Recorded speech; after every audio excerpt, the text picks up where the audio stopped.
Merci Seigneur Jésus. Merci parce que tu es là ce matin. Merci pour la vie que tu nous donnes encore. Merci pour la paix que nous expérimentons dans ta présence. Tu nous as donné le pouvoir, l'autorité. Nous avons triomphé sur la mort, sur le péché, sur le diable. Merci, même l'ombre de la mort n'a pas pu nous toucher. Éternel Dieu, je t'adore ce matin. Parce que tu es, oh Dieu, mon roi, mon rocher. Celui qui s'élève le dernier. Et il change la destinée de ma vie. Il change la destinée de mon travail. Je te lève l'agneau de Dieu. Je te bénis, mon roi. Il est le rédempteur de ma vie. Il est venu me racheter de la mort.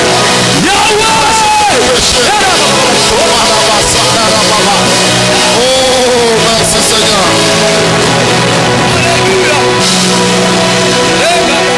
Merci Seigneur. Père, nous te rendons grâce encore. Parce que tu es là ce matin. Merci pour ton atmosphère dans la salle. Merci pour ta présence, la douceur du Saint-Esprit au milieu de nous. Merci pour la force de triompher la mort. La force qui nous a permis de triompher le séjour des morts. Ce moment t'appartient. Nous voulons que nos cœurs répondent à ta parole. Que nos cœurs répondent à toi, Seigneur. Nous voulons t'écouter. Descends et règne. Merci, Seigneur. Au nom de Jésus, nous avons prié. Amen. Acclame le Seigneur, que Dieu te bénisse. Est-ce que tu es dans la joie ce matin? Quelqu'un est béni ce matin? Alors, nous allons parler aujourd'hui sur un petit thème. Le thème, comprendre la notion du temps dans le plan de Dieu.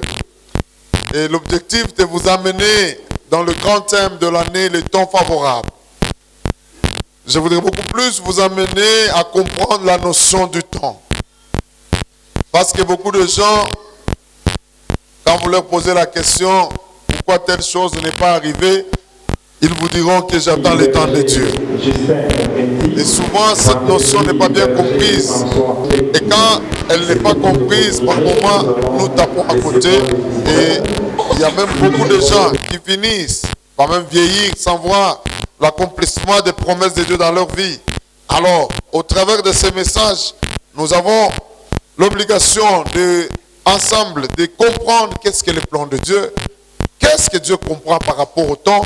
Et le temps même de Dieu, il est constitué de quoi? D'entrer dans la matière, quand nous lisons dans Daniel, le 2e chapitre, au verset 21, nous allons lire ça. Daniel 2, verset 21. Je vais commencer par le verset 19. Alors le secret fut révélé à Daniel dans une vision pendant la nuit. Et Daniel bénit les dieux des cieux. Daniel prit la parole et dit, béni soit le nom de Dieu, d'éternité en éternité. À lui appartiennent la sagesse et la force. C'est lui qui change le temps et les circonstances, qui renverse et qui établit le roi, qui donne la sagesse aux sages et la science à ceux qui ont de l'intelligence.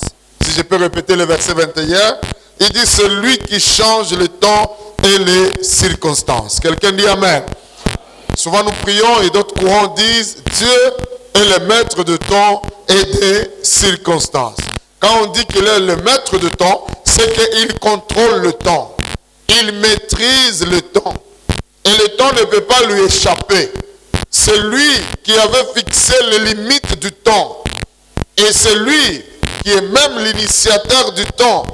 Quand nous allons dans Genèse 1, le verset 14, Dieu fixe le temps par rapport au luminaire qu'il avait installé dans le monde. Donc Genèse 1, verset 14.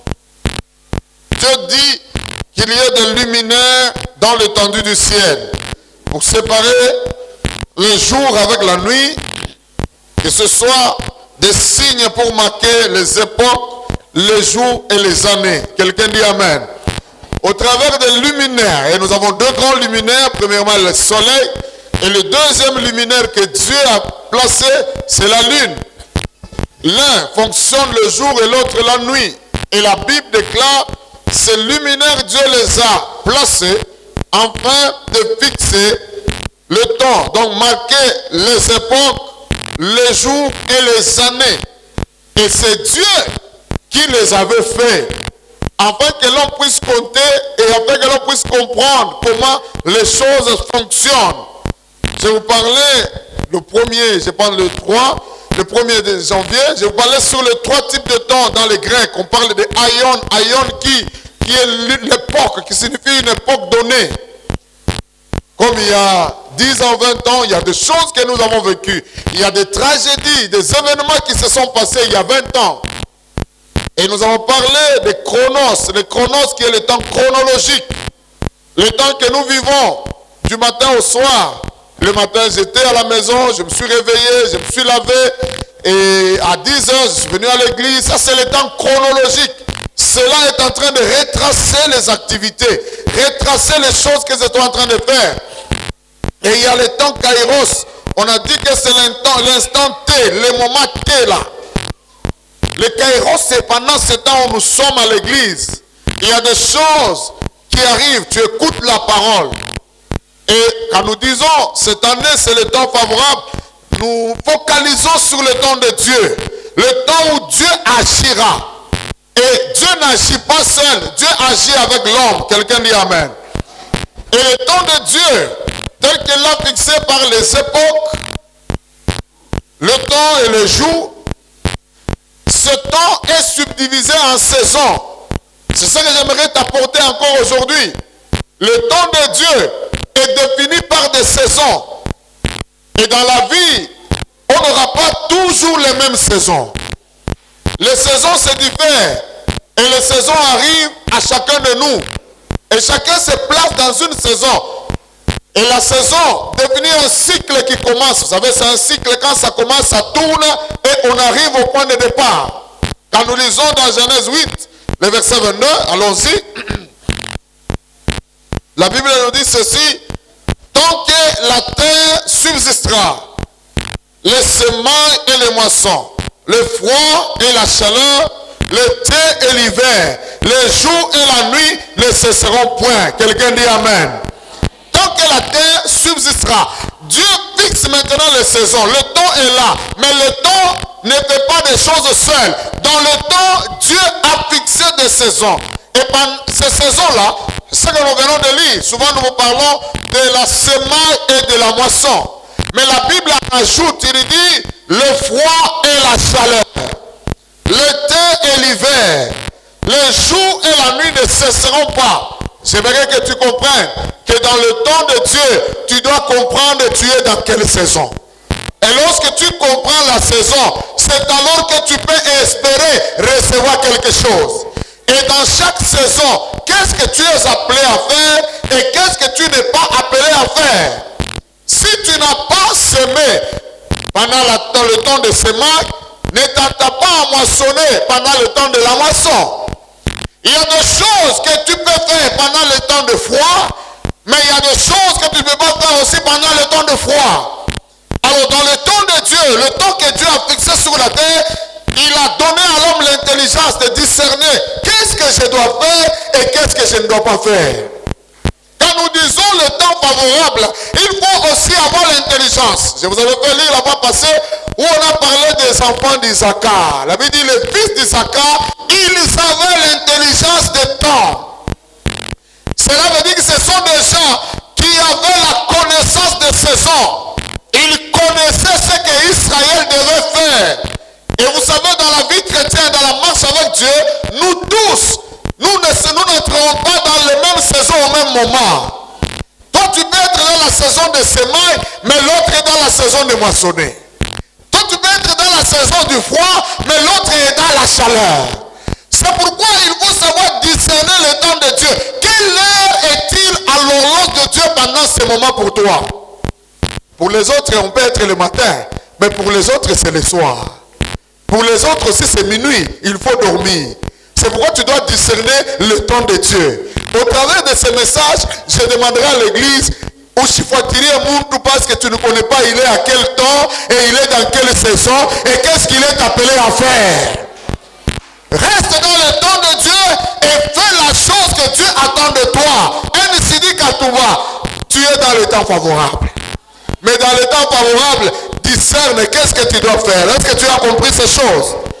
Il dit l'été et l'hiver ne cesseront pas. Le jour et la nuit ne cesseront pas.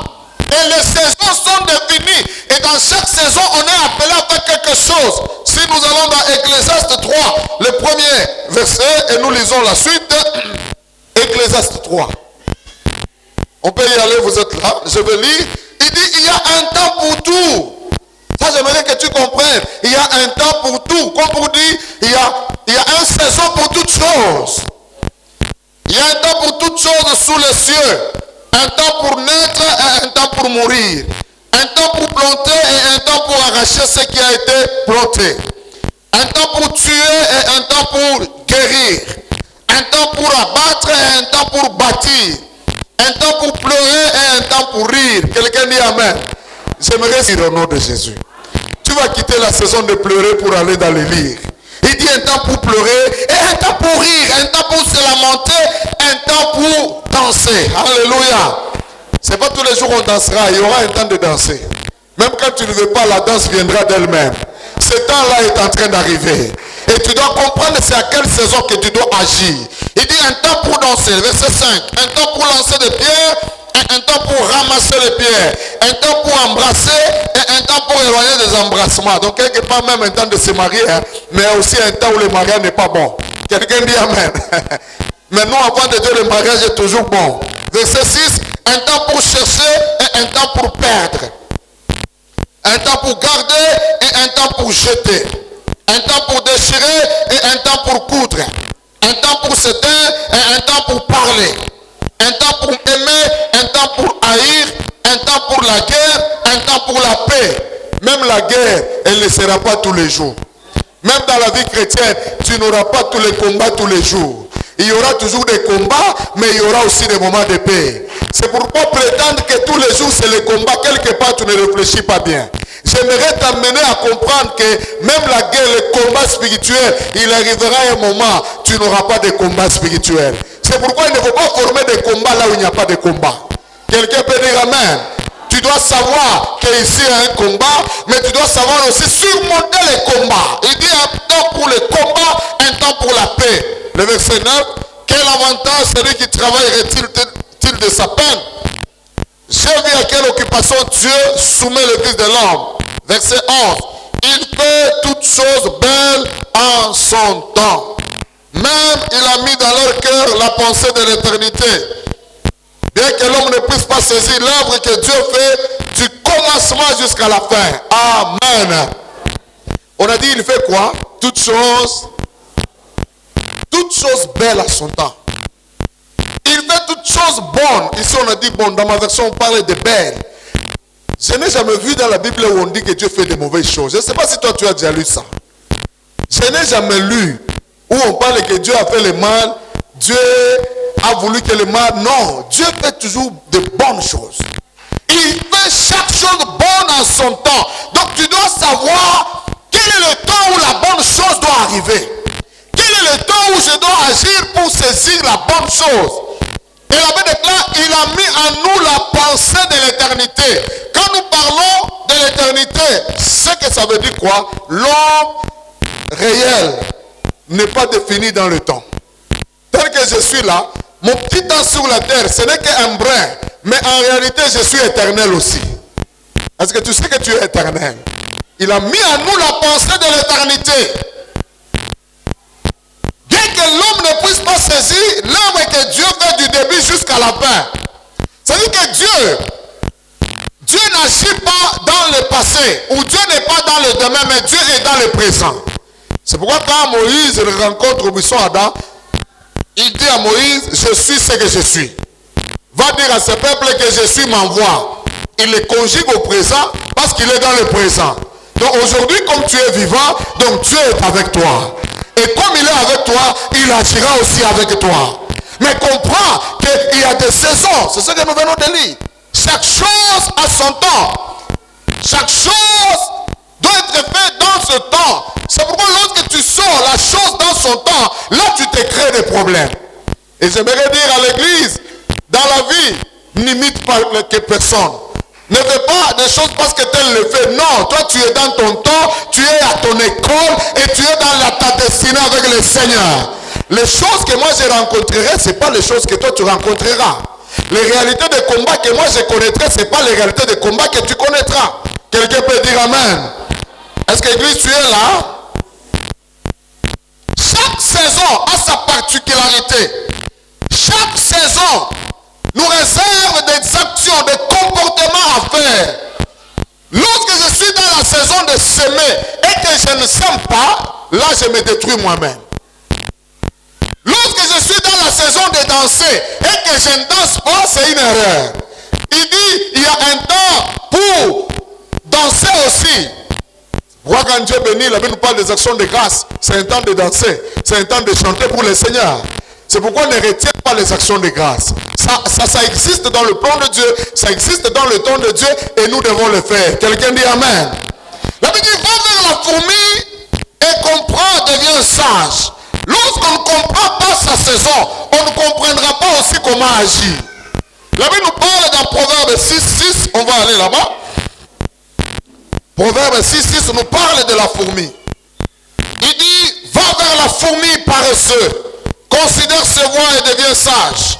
Elle n'a ni chef, ni inspecteur, ni maître. Elle prépare en été sa nourriture et la mange pendant la moisson de quoi manger. Paresseux, jusqu'à quand seras-tu couché? Quand te lèveras-tu de ton sommeil? Un peu de sommeil, un peu d'assoupissement, un peu croiser les mains pour dormir, et la pauvreté te surprendra comme un rôdeur, et la disette comme un homme en âme. Quelqu'un peut dire Amen. Tu dois comprendre la saison de ton temps pour agir. Parce qu'il y a des actions que tu dois poser dans chaque temps défini par Dieu. Et dans chaque temps, Dieu ne définit pas les choses à sa manière. C'est toi de comprendre qu'est-ce que je dois faire et qu'est-ce que je ne dois pas faire. La Bible nous dit d'aller vers la fourmi et de comprendre ce que la fourmi est. Je voulais parler un peu sur la sagesse de la fourmi. Il dit, va vers la fourmi. Paresseux, considère ses voies et devient sage. La fourmi, c'est un petit animal, mais très intelligent, très sage, qui comprend ses saisons. Et la fourmi opère dans les saisons. Elle connaît ce qu'il faut faire. C'est pourquoi la fourmi ne manque jamais la nourriture. Toi, en tant qu'homme, par moment, tu souffres. Hein? Tant qu'en tant qu'homme, tu ne sais pas planifier les choses, voilà pourquoi tu tapes à côté. Dans l'esprit de la fourmi, premièrement, il y a la programmation, la planification. Vous savez, dans la vie, toutes les choses n'arriveront pas comme ça. Toutes les choses ne tomberont pas du ciel. Il y a des choses que tu dois planifier. Il y a des choses que tu dois programmer. Et commencer à prier pour que ça arrive. Et commencer à travailler pour que ça arrive. La fourmi, c'est un petit animal, un insecte. Quand vous le voyez, les fourmis, ils travaillent toujours en groupe. Ils sont toujours en unité. La fourmi, même si tu te réveilles à minuit, tu vas la voir en train de marcher. En train de suivre leur fil. Quand ils ont découvert quelque part qu'il y a des provisions, qu'il y a de la richesse, toutes les fourmis vont vers la richesse. Et ils prennent les richesses, ils vont cacher quelque part, à un endroit sûr, à un endroit de sécurité, pour que quand le temps du froid arrive, la fourmi va se cacher, il prépare sa nourriture et là il va manger. Donc la fourmi connaît les saisons. Elle sait la saison de semer, elle sait la saison de travailler, elle connaît la saison de manger. Bien-aimé dans le Seigneur, même dans les choses de Dieu, tu dois savoir discerner les saisons. Quelqu'un dit Amen. Discerne la saison. Tu es dans quelle saison? Et qu'est-ce que tu dois faire? La fourmi n'a ni inspecteur, ni chef, ni maître. Ça, c'est la première chose que nous devons tirer comme enseignement. Mais elle prépare sa nourriture en été. Elle n'a pas de chef, ni maître, ni inspecteur. Cela veut dire qu'elle se laisse diriger par son instinct. Elle connaît. Il y a quelque chose qui la dirige. Elle connaît son temps. Vous savez, nous avons des gens à l'église qui ne connaissent pas leur temps. Des gens qui sont trop distraits. Ils sont emportés par les effervescences. Vous savez, dans la vie, il y a toujours un temps de chaleur, mais il y a aussi un temps de rester normal. Un temps de comprendre qu'est-ce que je dois faire et qu'est-ce que je ne dois pas faire. Tu n'es pas appelé à faire toutes choses comme tout le monde. Toi, tu n'es pas appelé à agir comme tout le monde. Tu es un enfant mis à part et tu appartiens à l'Éternel. Qu'est-ce qui te dirige? Je sais que l'inspecteur, il vient pour contrôler si le travail est fait. Le maître, il est là pour donner des orientations. Mais la Bible dit, la fourmi, c'est un animal qui n'a ni inspecteur, qui n'a ni maître. C'est-à-dire que c'est un animal très discipliné. Vous savez, si tu veux saisir le temps de Dieu, tu dois être discipliné. Aujourd'hui dans l'église, nous avons des indisciplinés. Des gens qui sont là, qui attendent que Dieu agisse, mais ils ne font rien. La discipline dans le travail. La discipline dans la gestion de l'argent. La discipline dans la gestion de toi-même. Mon frère, tu dois savoir te gérer. Ma soeur, tu dois savoir te gérer. Nous, on ne sera pas toujours là où tu pars. On ne sera pas là. Il y a certaines disciplines, si tu ne le fais pas, tu vas te détruire toi-même. Il y a des choses, si tu le fais mal aujourd'hui, demain ça va te rattraper. Tu peux cacher et tu peux te cacher devant les hommes. Mais sache une chose, devant celui qui est au ciel, on ne se cache jamais. Lui, il voit tout, il connaît tout. La fourmi n'a pas d'inspecteur, n'a pas de maître. Deuxièmement, elle travaille. La fourmi travaille, elle prépare sa provision. C'est le travail. Si nous ne voulons pas travailler à l'église, il n'y aura rien. Cette année du temps favorable, le temps favorable doit trouver quelque chose pour que ça soit favorable. Si le temps favorable ne trouve pas quelque chose, ça ne sera pas favorable. Ça sera défavorable. On dit toujours, quand l'opportunité rencontre quoi? L'opportunité doit rencontrer quoi? La préparation. C'est ma amen. Quand l'opportunité rencontre la préparation, c'est alors qu'il y aura le succès. S'il n'y a pas de préparation, quand l'opportunité vient, il n'y aura pas le succès. Et la fourmi prépare sa nourriture en été. L'été, c'est le temps favorable. Le temps où il y a la chaleur, le temps où on moissonne, le temps où les gens ont un peu d'argent. Pendant ce temps-là, la fourmi prépare sa moisson. Elle prépare sa provision. J'aimerais te dire ceci. Il y a certaines choses que tu veux devenir demain. Il faut commencer à les préparer aujourd'hui. Si tu ne prépares pas, tu ne le seras pas. Aujourd'hui, partout dans le monde, il y a des écoles où les gens étudient, les gens se préparent, les gens se forment, ils sont disciplinés parce qu'ils veulent devenir quelque chose demain. La parcelle que tu veux acheter à la fin de l'année, tu ne l'achèteras pas si tu continues à manger tout l'argent que tu gagnes. Mon frère, tu n'achèteras, tu ne te marieras pas si tu continues à mal gérer ton argent. Si tu continues à suivre la direction de tes amis, tu continues à suivre la direction des gens de ta famille qui t'influencent dans le mal. Tu dois préparer. On dit toujours la grandeur se prépare. L'élévation aussi se prépare. Tu ne seras pas grand si tu ne te prépares pas aujourd'hui. On a besoin de vivre et de dire que l'année 2021 était favorable pour moi. Mais commencer par préparer sa nourriture. Et elle prend ça, elle va cacher dans un lieu sûr.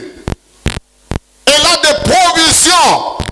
Nous avons besoin d'une église de gens qui réfléchissent, qui ont encore la tête sur les épaules. On n'a pas besoin d'une église de gens qui n'ont pas la tête sur les épaules. Vous savez, les gens qui n'ont pas la tête sur les épaules, ils ne réfléchissent pas. Ils agissent vraiment vaille que vaille. Quelqu'un peut me dire amen.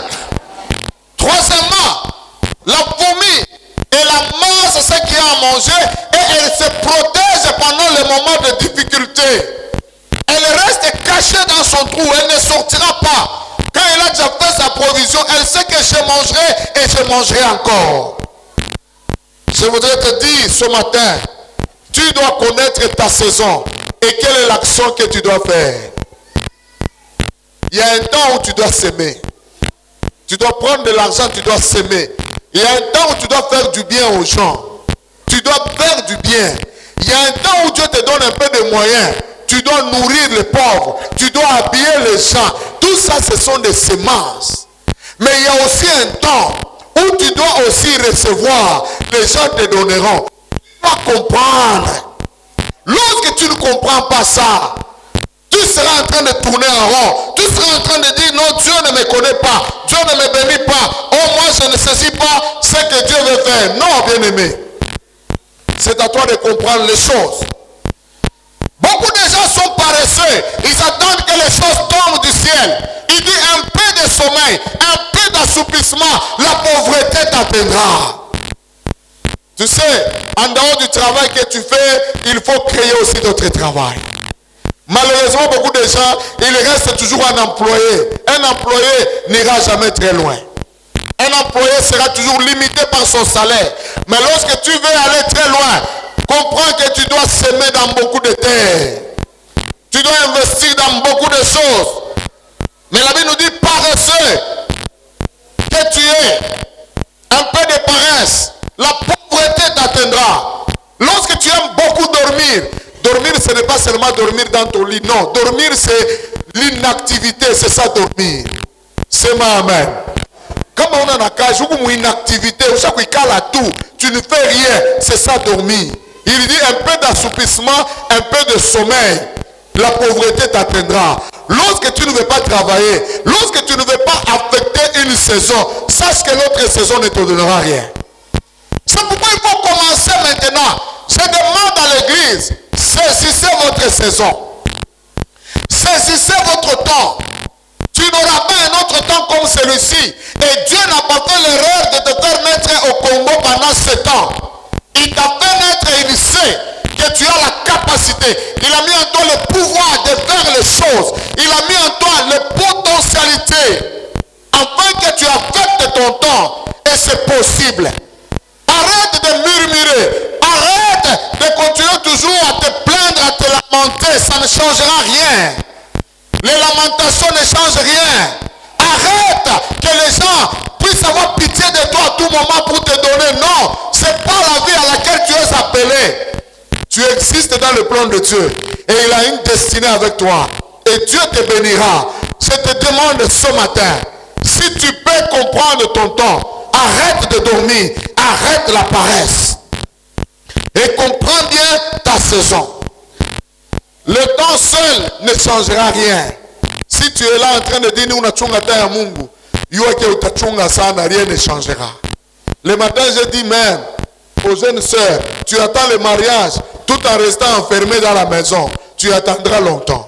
Si tu as besoin du mariage, par moment sors qu'on te voie. Sors, va aussi dans certains rendez-vous, dans certaines rencontres qu'on te voie, tu peux créer une opportunité. Il ne faut pas rester toujours à la maison. Non, non. Moi, je suis toujours avec mon téléphone. Tu vas vieillir chez toi. Ça sera ton affaire. Donc, le temps seul ne changera rien. Le temps avec l'homme peut changer quelque chose. Et le temps de Dieu, c'est le jour où tu as compris ce que tu peux faire avec le Seigneur. Et lorsque tu le comprends, les choses changeront. Ma prière, que ça change au nom de Jésus-Christ. Cette année, tu entreras dans ton temps au nom de Jésus. La saison de la moisson est en train d'arriver. Même si tu n'as pas moissonné en 2020, 2021, tu moissonneras. Et ça, c'est ma prière pour l'église. On a besoin de voir des millionnaires au nom de Jésus-Christ. Des gens qui vont moissonner, qui vont dire Dieu est bon. Parce que mon temps de danser est arrivé. La Bible dit, rachetez le temps. Colossiens 4, verset 5. On va le lire. Et c'est important pour toi. La saison est là, mais nous devons racheter le temps.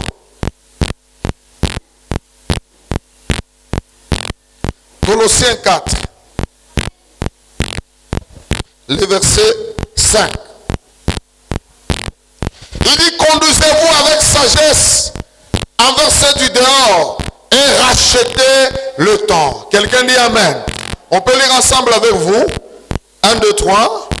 Conduisez-vous avec sagesse envers ceux du dehors et rachetez les temps. Amen. Conduisez-vous avec sagesse. Tu dois être sage dans ta conduite. Tu dois comprendre ce que tu dois faire.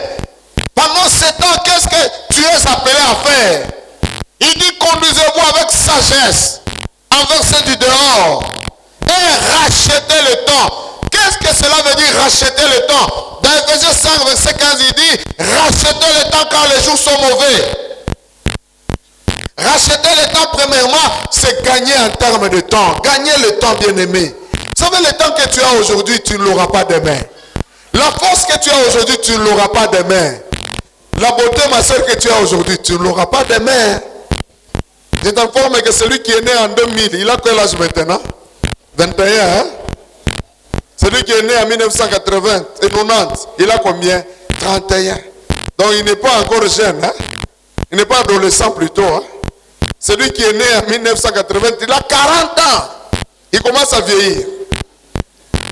C'est moi, amen. Malheureusement, il y a des gens qui sont nés en 80, ils pensent qu'il est encore enfant, il dort au salon chez eux, il continue à bloquer la télécommande. Non, tu es déjà papa. Il faut quitter la maison. Amen. Il faut quitter, c'est ça la vérité, non? Rachetez le temps.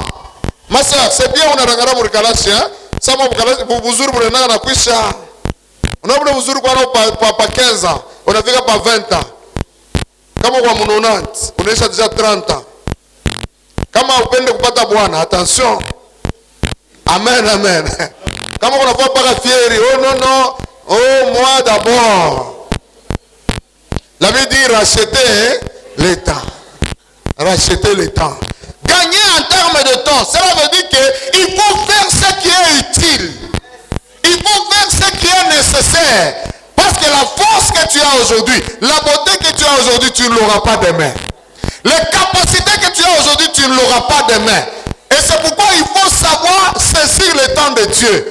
Quand Dieu te donne l'occasion de faire quelque chose, fais-le. Parce que tu ne sais pas ce qui va arriver demain. Racheter le temps, c'est éviter le gaspillage du temps. Vous savez, il y a des gens qui gaspillent le temps. Comment quelqu'un peut gaspiller le temps quand il est dans les banalités? Il est dans les choses inutiles qui ne te rapporteront rien. Tu es en train de gaspiller le temps. Depuis que tu es allé dans les matchs de football, tu as gagné quoi? Au moment où tu restes à la télé jusqu'à minuit et le matin tu es fatigué, tu ne sais plus travailler. Vous savez, il y a un temps d'être accommodé au plaisir de ce monde, mais il y a aussi un temps de se focaliser sur l'essentiel. Il faut faire ce qui est essentiel. Quand est-ce qu'on parlera de toi aussi dans l'histoire? Quand est-ce qu'on dira que tu es capable? Quelqu'un peut dire Amen. Évitez le gaspillage. Ne gaspille pas le temps. Parce que tu n'auras pas tout ce temps-là. Je disais dans le premier équipe, aujourd'hui, ce n'est pas le temps d'aller à la montagne. Dans le temps ancien, on allait à la montagne, même à 18h, on a surtout resté, non, je pars à la montagne. Tu vas dormir là-bas, tu rentres après 2 jours. Mais aujourd'hui, ce n'est pas possible. Ma montagne, c'est moi à la maison. Quand j'ai besoin de prier, c'est dans ma chambre. C'est là ma montagne. Pour dire que tu n'auras pas tout le temps que tu veux à tout moment. Il y a des temps qui arriveront, tu chercheras le temps, tu ne le trouveras pas. C'est pourquoi rachète le temps aujourd'hui. Quand tu as le temps de prier, prie. Quand tu as le temps de venir à l'église, viens à l'église. Il y aura un temps où tu vas commencer même à chercher à venir à l'église, mais tu seras coincé. Racheter le temps. Quelqu'un peut dire Amen.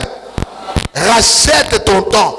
Et la troisième chose dans les rachètes de temps, c'est de ne pas laisser le temps passer sans rien faire. Mon frère, ne laisse pas le temps passer à ne rien faire. Fais quelque chose. Sois en mouvement. Sois en activité. Ne reste pas seulement en train de parler des histoires des autres. Il semble que nous les Congolais, on est spécialistes à parler des histoires des autres. Tu n'as pas dit que ce n'est pas un membre de Bengine. Mais il y a tout le kusema. Wewe kuna maisha mubaya mais unapenda kusema ya bengine. Pourquoi uanze na yako? Et tu passes le temps comme ça. Ça t'aide à quoi? Ça t'avance à quoi? Si tu prenais ce temps-là pour les autres, tu te mets même à prier, à lire la Bible, je pense que tu avanceras beaucoup. Que de commencer à critiquer, à parler, ça te recule davantage. Ne rien faire, c'est gaspiller le temps. Même dans l'église, fais quelque chose. Crée ce que tu peux créer. Dieu marche avec les gens qui sont en activité. Dieu ne marche pas avec les gens qui sont inertes, qui ne font rien. Lorsque tu entres en activité, Dieu marchera avec toi. Il dit, rachetez le temps. Les jours sont mauvais. Vous savez, nous tendons vers la fin du monde. Les jours du Seigneur approchent. L'Éternel viendra. Il dit que celui qui se sanctifie encore. Celui qui marche dans le péché, marche encore dans le péché. Mais la vérité, c'est quoi? Le Seigneur revient bientôt. Est-ce que tu sais que le Seigneur revient bientôt? Est-ce que tu es prêt? Quand je suis ces deux temps de vidéo, je comprends que le temps du Seigneur approche. L'histoire ici de Covid et de 5G et de la vaccination qu'on va recevoir, ça va nous préparer au retour du Seigneur.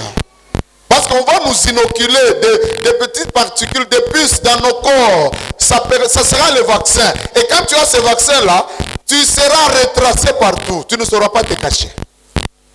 C'est ma amen. Comme on habite dans le monde, tu communiques l'information, il sait que tu n'habites pas dans le. Ça sera une manière de nous contrôler. Et j'aimerais vous dire, là où nous allons, on a déjà fait des puces qui permettent à quelqu'un d'acheter sans la carte. C'est-à-dire que même pour payer un coup on a carte yangu. Je vais aller seulement, et on connaîtra mon nom, on connaîtra mon adresse, mon lieu de naissance, et je vais payer. Les billets, je monte dans l'avion. Je n'aurai même pas besoin de visa. J'ai écouté quelqu'un en Europe la semaine passée, il disait ça devient compliqué. Actuellement, tu ne sais plus voyager de l'Allemagne vers la Belgique ou vers les autres pays si tu n'as pas été vacciné. Donc le temps est en train de venir où, pour se déplacer d'ici vers les Cassis, il faut la vaccination. C'est moi, amen. Quand la Bible dit que ça sera de temps dur, mais ce qui est vrai, avant que ces choses arrivent, moi je serai déjà parti. Mais toi qui aimes la terre, tu resteras sur la terre. Mais nous, on sera déjà enlevés avec le Seigneur.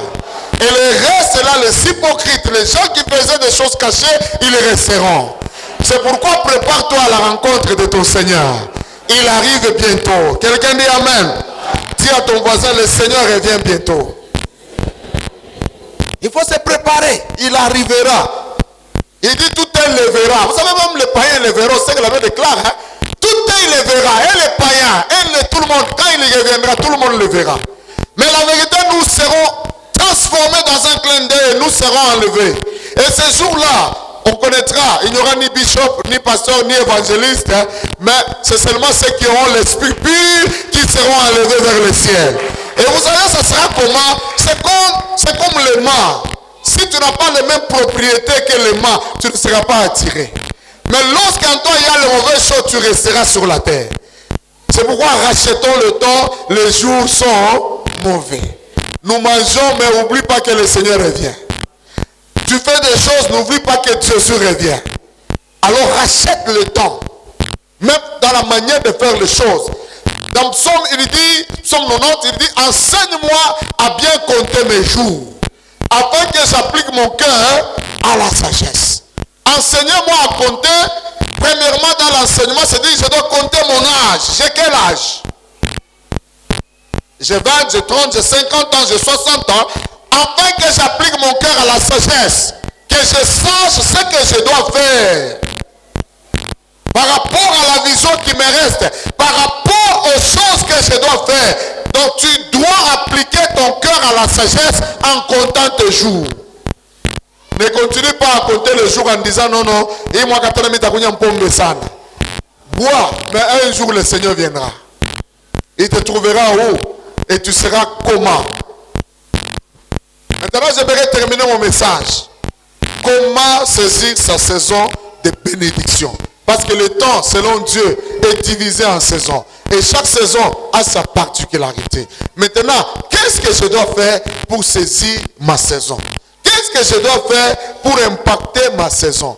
Parce que, vous savez, même David, quand il est arrivé à la guerre, Goliath s'est levé, c'était la saison de David. Ce n'était pas la saison des autres. C'est pourquoi ils ont fui. Lorsque ta saison arrive, tout le monde peut paniquer, mais toi tu réussiras. Tout le monde peut reculer, mais toi tu comprendras que moi ici, je vais faire quelque chose. Alors 2 choses pour saisir sa saison de bénédiction. La première des choses, c'est écouter la voix de l'Esprit. Si tu veux saisir ta saison de bénédiction, saisir ta saison, tu dois savoir écouter la voix de l'Esprit. Le Saint-Esprit parlera. Dieu te parlera toujours à ton esprit. Et tu dois savoir discerner la voix de Dieu.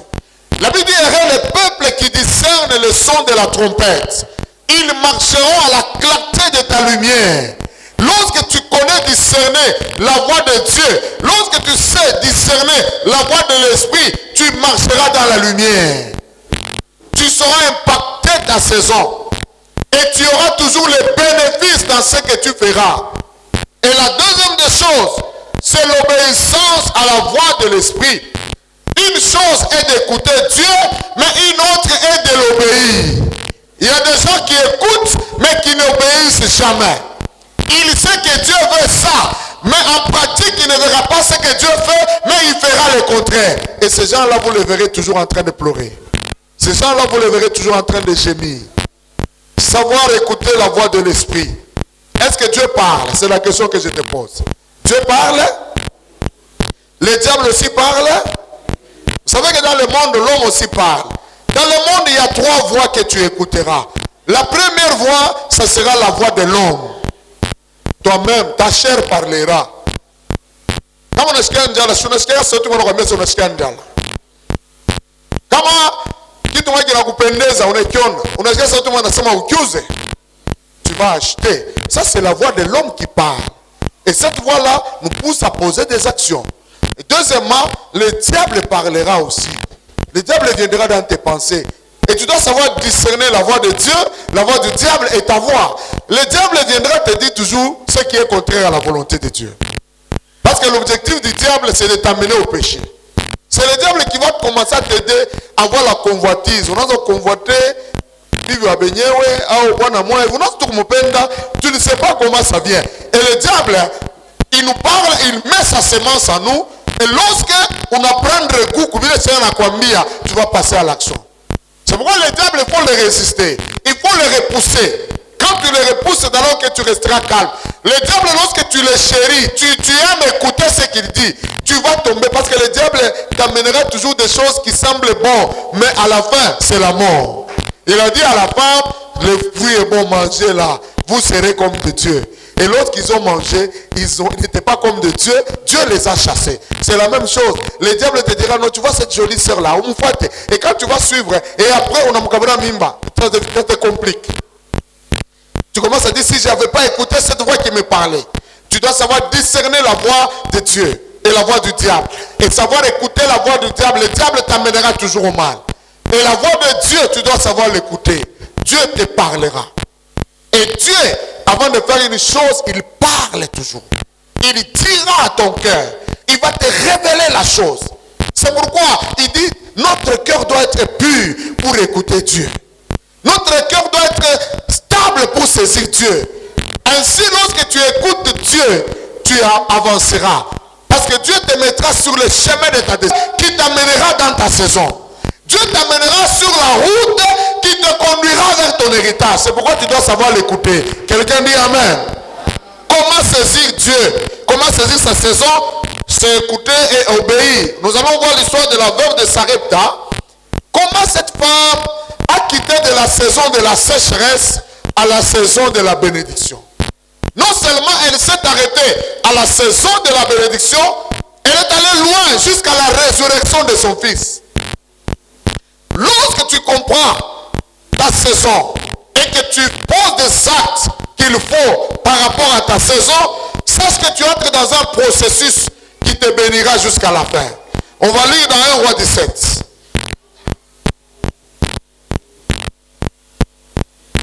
Quelqu'un est béni ce matin? J'ai besoin vraiment que l'église sorte dans dans la confusion, mais que nous entrons dans notre temps. 1 Roi 17, le verset 7. Verset 8, je vais commencer par là. Alors la parole de l'Éternel lui fut adressée en ce mot. Lève-toi, va à Sarepta. Va à Sarepta qui appartient à Sidon et demeure là. Voici, j'y ai ordonné à une femme veuve de te nourrir. Il se leva et il alla à Sarepta. Comme il y est arrivé à l'entrée de la ville, voici, il y avait là une femme veuve qui ramassait du bois. Il l'appela et dit, va me chercher, je te prie, un peu d'eau dans un vase afin que je boive. Et elle alla en chercher. Il l'appela de nouveau et dit, apporte-moi, je te prie, un morceau de pain dans ta main. Moi et pour mon fils, nous mangerons après quoi nous mourrons. Élie lui dit, ne crains point, fais comme tu as dit, seulement prépare-moi d'abord avec cela un peu de gâteau et tu l'apporteras. Tu en feras ensuite pour toi et pour ton fils. Car ainsi parle l'Éternel, le Dieu d'Israël, la farine qui est dans le pot ne manquera point, et l'huile qui est dans la cruche ne diminuera point, jusqu'au jour où l'Éternel fera tomber la pluie sur la face du sol. Elle alla, elle fit selon la parole d'Élie, et pendant longtemps, elle eut de quoi manger, elle et sa famille, aussi bien qu'Élie. La farine qui était dans le pot ne manqua point, et l'huile qui était dans la cruche ne diminua point, selon la parole de l'Éternel avait prononcé à Élie. Quelqu'un dit Amen. Comment saisir la saison de sa bénédiction? On va voir l'histoire de cette femme. Elle était veuve, elle n'avait pas de mari. C'était une femme qui passait sûrement un temps difficile. Et vous imaginez, c'était à une période où la Bible déclare qu'il y avait une grande famine. À cause de la sécheresse, les gens souffraient. Mais Dieu dit à Élie, va à Sarepta, qui appartient à Sidon. Voici, j'y ai ordonné à une femme veuve de te nourrir. Quelqu'un dit Amen. Dieu avait ordonné à une veuve de nourrir Élie. Mais Dieu n'avait rien dit à la veuve. Et lorsque Élie arrive à Sarepta, il ne connaissait même pas la veuve. Parce que Dieu ne lui avait pas donné le nom, ne lui avait pas donné l'adresse. Dieu ne lui avait pas parlé distinctement de la femme. Mais Élie arrive à la porte. Il voit une femme en train de ramasser le bois. Une femme qui ramassait le bois. Et Élie appelle la femme et lui dit, donne-moi un peu de l'eau. La femme est allée apporter de l'eau. Et Élie la renvoie encore, dit, va me donner un peu, un gâteau à manger. La femme lui dit, mais je n'ai rien de cuit à la maison. Et c'était la vérité. Je n'ai rien de cuit à la maison. Je n'ai qu'un peu de farine et un peu d'huile. Nous allons préparer à manger. Nous allons mourir. Nous allons manger avec moi et mon fils. Et après quoi nous mourrons? La femme avait déjà un programme de deuil. Elle connaissait comment elle allait mourir. Ça peut être ton cas ce matin. Tu connais déjà comment tu mourras. Tu sais qu'après ça, je vais mourir. Mais Élie était venu pour arrêter la mort dans cette famille. Comme je te dis aussi ce matin, Dieu arrêtera la mort qui est en train de te guetter. Et deuxièmement, Élie était venu non seulement pour arrêter la mort, il fallait aussi amener la nourriture, l'abondance dans cette maison. Et Élie lui dit, va préparer, donne-moi à manger d'abord, et après quoi, tu mangeras toi et ton fils. Voyez, c'était la voix de l'esprit. Élie parlait et la femme a écouté. Cette femme, elle a écouté Élie. Deuxièmement, elle a obéi à Élie. Elle est allée faire ce que l'homme de Dieu lui avait dit. Et elle a amené Élie à manger. Et quand Élie a mangé, la Bible dit, l'huile ne manqua pas dans la maison. Si on peut lire dans le verset 15, elle alla et elle fit selon la parole d'Élie. Et pendant longtemps, elle eut de quoi manger. Elle et sa famille, aussi bien qu'Élie. La farine qui était dans le pot ne manqua point. Et l'huile qui était dans la cruche ne diminua point selon la parole. elle est entrée dans sa saison de la bénédiction. Elle a posé des actes. Elle connaissait que cette période, c'est le temps de s'aimer. Elle a s'aimé. Bien-aimé dans le Seigneur, n'oublie pas que si tu ne sèmes pas pendant le temps de s'aimer, tu ne moissonneras pas. Si tu ne poses pas les actes qu'il faut, tu n'auras rien. Elle a sémé, l'huile n'a pas manqué, la nourriture n'a pas manqué. Non seulement ça, la Bible dit le fils, quand vous lisez au 17e verset, le fils de la femme était malade jusqu'à la mort. Et cette maladie avait pris son enfant. Et la femme a dit à Élie, tu es venu pour tuer mon enfant. Et Élie a pris l'enfant, il dit à la femme, donne-moi ton fils. C'était les deux paroles qu'il avait dit. La première des choses, il a dit, donne-moi ton fils. C'est au verset 19. Et lui répondit, donne-moi ton fils. Et il le prit du sein de la femme et monta dans la chambre haute où il demeura et le coucha sur le lit. Quand vous lisez le verset 23, 22, Élie, l'Éternel écouta la voix d'Élie et l'âme de l'enfant revint au-dedans de lui et il fut rendu à la vie. Le verset 23, Élie prit l'enfant et le descendit dans la chambre haute, de la chambre haute dans la maison et le donna à sa mère. Et elle dit, vois ton fils est vivant. Quelqu'un dit Amen. C'était pendant cette même période, elle avait saisi sa saison de la bénédiction. Elle a semé. Non seulement elle a moissonné la vie, mais elle avait déclaré, l'enfant est mort. Élie était dans la maison. Élie, quand la femme est allée se plaindre, Élie lui a dit, donne-moi ton fils. Et Élie a pris l'enfant, il est monté dans la chambre haute. Il a prié avec le fils. Il a demandé à Dieu de remettre le souffle de vie. Et l'enfant est redevenu à la vie. Élie l'a pris et descendu chez sa maman. Et il a remis, il a dit, voilà ton fils qui est vivant. Quelqu'un dit Amen. Lorsque tu comprends ta saison, même les choses qui étaient mortes, ça ressuscitera. Ce que tu avais perdu, tu le trouveras. Ce qui t'avait échappé, ça rentrera. Et je le prophétise au nom de Jésus-Christ. Et Dieu, il écoute toujours la voix de ses enfants. Dieu, lorsqu'on comprend sa saison et qu'on agit réellement, il te bénira. Je voudrais que les gens de cette église, que nous entrons dans notre saison. Et vous allez voir qui sont les gens qui ont entré dans leur saison. Et je vais terminer par là. David nous parle de Dieu qui avait parlé à Moïse, dit, je vais libérer mon peuple et je vais les amener à Canaan. Canaan, c'était le pays de repos. Mais la plupart ne sont pas entrés parce qu'ils ont raté leur saison. Lorsque tu rates ta saison, tu vas tourner en rond. Aujourd'hui, beaucoup de gens tournent en rond. Israël a tourné 40 ans autour d'une montagne parce qu'il n'avait pas compris sa saison et qu'il n'avait pas posé des actes. Dans le temps de Dieu, dans le calendrier de Dieu, ils n'avaient pas compris. Et au finish, ils ont raté. Je ne vais pas lire ça, le temps est parti. Dans Hébreux 3, verset 7 à 18, il dit, aujourd'hui, si vous entendez ma voix, n'endurcissez pas vos cœurs. Quelqu'un dit Amen. Si tu entends la voix de Dieu, n'endurcis pas ton cœur. Dieu, il agit avec sa parole. C'est le premier point que nous avons développé. Il dit, écoutez la voix de l'esprit. La deuxième des choses, obéis, n'endurcis pas le cœur. Si le cœur est endurci, l'obéissance ne suit pas. Mais lorsque le cœur est libéré, on a l'assurance dans le cœur. Les actions vont suivre, la pratique viendra. Et c'était ça le problème d'Israël. Il n'avait pas l'assurance dans son cœur. Il ne croyait pas dans ce que Dieu disait. Et c'est pourquoi ils ont échoué. Ils étaient des incrédules. 3 catégories de gens qui ont raté d'entrer à Canaan. Tu vas les lire à la maison. Hébreux 3, tu vas lire de 7 à 19. Premièrement, ce sont des gens qui ont quitté avec Moïse, qui avaient vu, qui avaient mangé en Égypte les concombres, les histoires là de l'Égypte. Quelqu'un peut dire Amen.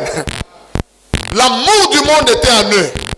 Et quand ils sont venus, ils avaient cet amour du monde.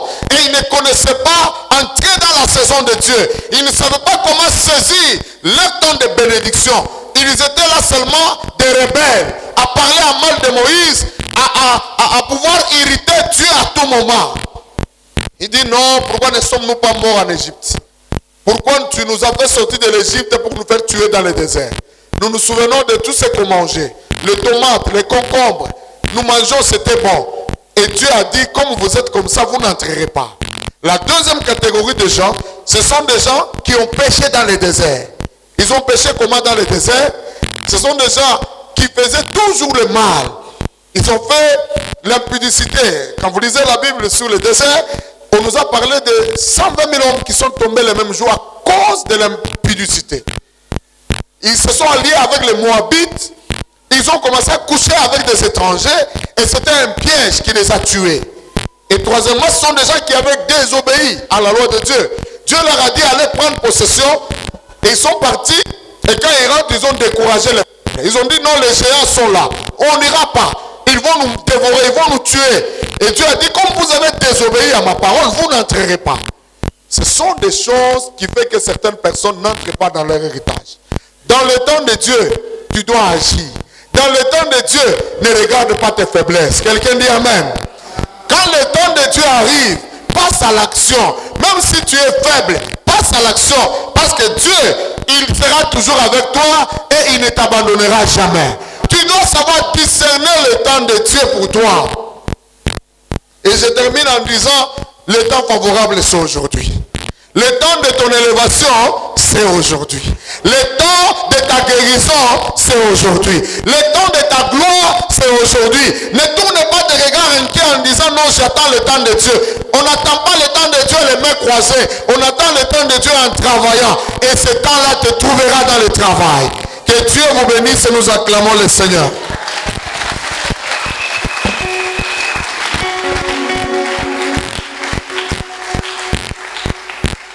Tu vas t'incliner en prière, mets-toi debout plutôt, Shimon Majou. Tu vas dire, Seigneur, fais-moi entrer dans mon temps. Je voudrais entrer dans mon temps de bénédiction. Je voudrais entrer dans mon temps de gloire, mon temps de guérison. Élève ta voix, commence à prier au nom de Jésus.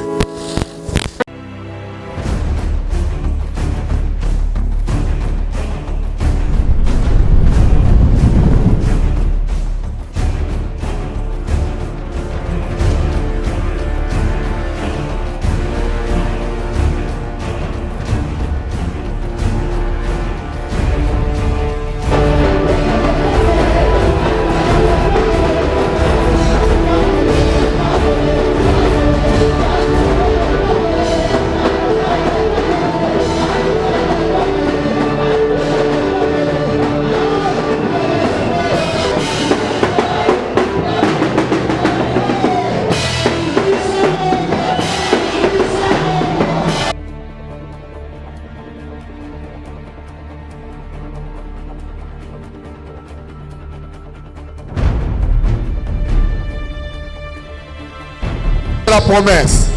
Moi je suis un fils de la promesse. Le fils de la promesse, même si les gens ne veulent pas voir l'accomplissement de la promesse, elle s'accomplira toujours. Et notre texte de l'année, nous allons le tirer là-haut dit, voici maintenant le temps favorable. Alléluia. Dis à ton voisin, voici maintenant le temps favorable. 2021, c'est un temps favorable pour toi. 2021, c'est un temps favorable pour moi. Si les autres années, je semais, je ne moissonnerai pas. Mais cette année, je moissonnerai. Cette année, si l'année passée, on ne t'épousait pas. Mais cette année, tu auras le mariage.